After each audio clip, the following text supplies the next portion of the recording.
May bago po tayong kalokohan. Ito po ang tinatawag na itanong mo kay Augustin Rib. I-share ko sa inyo yung mga storya o kwento na shinare sa akin o galing sa mga taong nagtatanong para sa opinion ko. Pero syempre, tinanong ko muna sila bago ko i-share yung kwento nila publicly.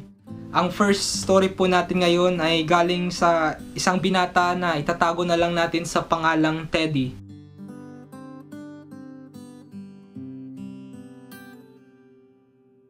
Ako po si Teddy, isang third year civil engineering college student. 2 months ago, may nakilala akong babae pagkatapos ng inter-faculty basketball game namin. At that time, inisip ko sa sarili ko na kung totoo man ng love at first sight, malamang ito na yon. Nagkaigihan kami ng loob at since then ilang beses na kaming namasyal at lumabas magkasama. Gabi-gabi rin kaming nagtatawagan kahit sa mga araw na buong araw naman kaming magkasama. Maayos pa rin naman ang samahan namin ngayon, pero may nangyari last week na hindi ko makalimutan. Kadalasan ako ang nagdadrive at sumusundo sa kanya tuwing lumalabas kami.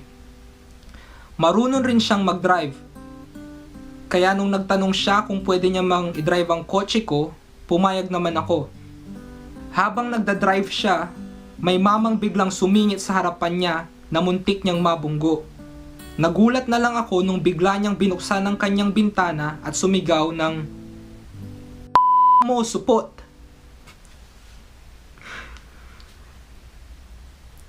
Mula nang nangyari yun, di na ako mapakali dahil di niya alam na hanggang ngayon ay di pa rin ako natutuli. Nag-aalala ako kung ano ang isipin niya kapag nalaman niya ang sekreto kong ito. Gusto ko na sana siyang tanungin na maging girlfriend ko, pero dahil sa nangyari, hindi ko alam kung itutuloy ko pa. Sana matulungan niyo ako. Ang dami kong tanong para sa inyong dalawa.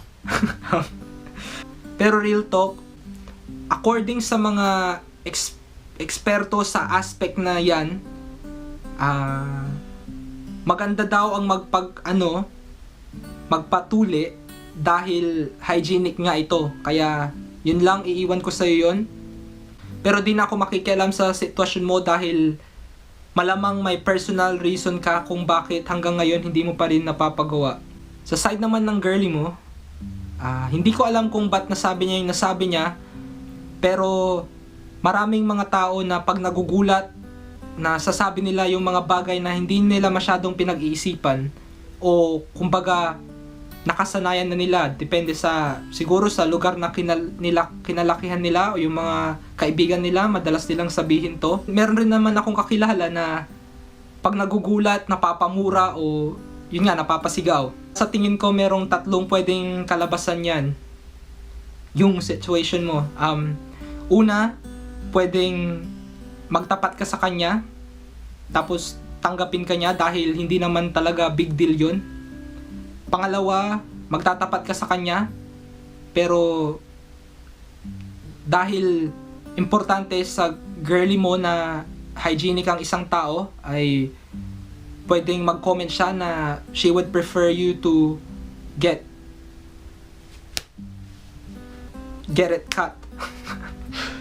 Pangatlo, pwede mong itago to, pero kung nalaman niya, baka too late na at parang magtampo siya dahil hindi mo sinabi ng maaga. Pero kung ako ang nasa situation mo, ipapagawa ko na lang dahil for one reason alone, hygienic nga siya. Time. Kung may comment kayo sa binasa kong storya today, i-comment nyo lang sa baba. Sana makakatulong dahil lahat naman tayo mature dito. At kung may nakikinig dyan na may pinagdadaanan o may gustong i-share na storya o may tanong, i-message nyo lang ako.